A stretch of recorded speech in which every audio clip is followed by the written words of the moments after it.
NVIDIA crushes analyst expectation in second quarter earning report. Their Q2 earning report released on August 23rd reveals a remarkable, 88% surge in revenue to $13.5 billion, accompanied by an impressive 203% increase in net income to $6.1 billion. Their margins are 50%. Notably, data center revenue also sees substantial growth, soaring to 141% compared to previous quarter. Jensen Huang, founder and CEO of NVIDIA, emphasizes the advent of a new computing era driven by accelerated computing and generative AI. He states the race is on to adopt generative AI. Analysts from Wedbush Securities describe the results as pivotal moment for the tech sector, with ripple effects expected to impact the industry throughout the year. Despite the outstanding performance, NVIDIA acknowledges supply and demand challenges for its AI chips. Demand surpasses supply by 50%, and concerns arise over possible export restrictions to China. Tom, what can you tell us about what these guys are doing? So here's what's going on. AI needs a power source. That power source is chips, and NVIDIA makes more and better chips for AI than anybody else. It's that simple. This is like Intel. Do you remember all the ads you used to see growing up, Pat? Intel inside, and you had little robots dancing around, and the next generation, the 286, 386, the Pentium chip. That was the heyday for Intel, because Intel had the technology powering this thing called the personal computer. NVIDIA is powering this thing called AI, and they're a leader like Intel was. Remember when Microsoft was on a roll, and every time they had an earnings report, they would crush it again, including a time when a reporter saw Ballmer and Gates walking to the elevator on the backside of a conference area. You know, just like the elevators you use for security, Pat. And they were high-fiving each other because they had just convinced the analysts that their quarter wasn't going to be as good as it was going to be. And the analysts had kept raising the estimates, and their job was to keep the estimates lower. So you're going to grow 50%. I'm really thinking it's like 30, 35%. I don't know. It could be cloudy tomorrow. And they were doing everything they could. So Microsoft had its heyday. Intel had its heyday. Now we've moved from the Wintel standard for laptops. We've moved into cloud computing and AI chips. And NVIDIA is the Intel of the future for AI. And that's, for people listening, that's the way you look at it. And so they are crushing it. And this is their run to the top. So if you look at the stock, if you look at this closely, which is obviously very impressive, these guys went from, let's zoom in a little bit, by the way, check this out, from 2019, they're at, whatever, $20, $30, whatever the number is, and then they go up to 141, then they go up, and then they have a drop-off after COVID, big hit, and then boom, now they're back up to 494, right?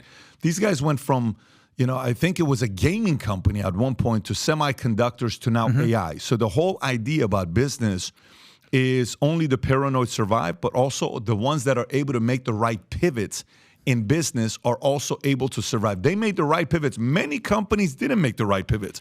By the way, this doesn't just apply for some of you guys that are watching and saying, well, I'm not running $1 billion company. I'm doing this. Look, when it comes down to content, you have to make the right pivot. Some don't. They're done. There used to be a lot of people you have watched content. If you could go look at your history, I don't know if you can, from the content you consumed 4 years ago to 3 years ago to 5 years ago to 10 years ago, a lot of those guys are gone. A lot of those guys you're not following anymore. Some people in content didn't make the right pivots. The same happens with business. The same happens with marriage. The same happens with parenting. The same happens with your health.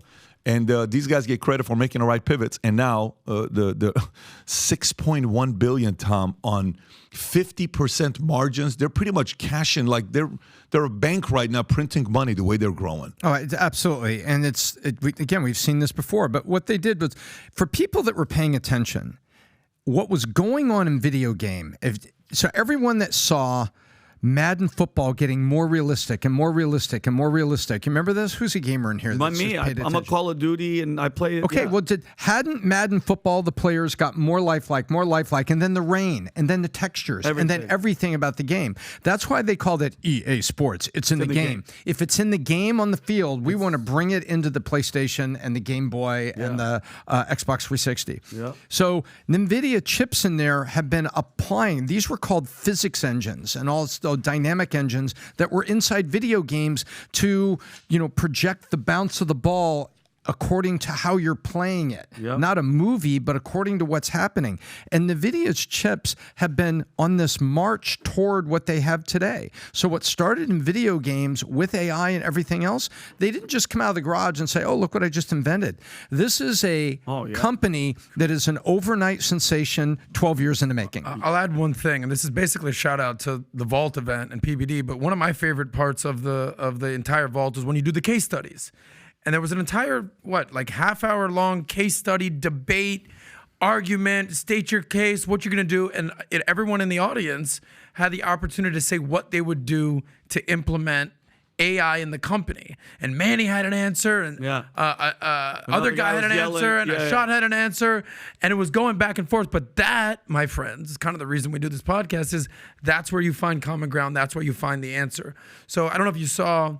that Eric Schmidt, who was the former CEO of Google, obviously they're involved in the AI game, was just on my boy's show, Fareed Zakaria, and he was pointing out basically all the pros, the cons of essentially AI. I think that's what we're in need of right now. Is there's so many questions around AI.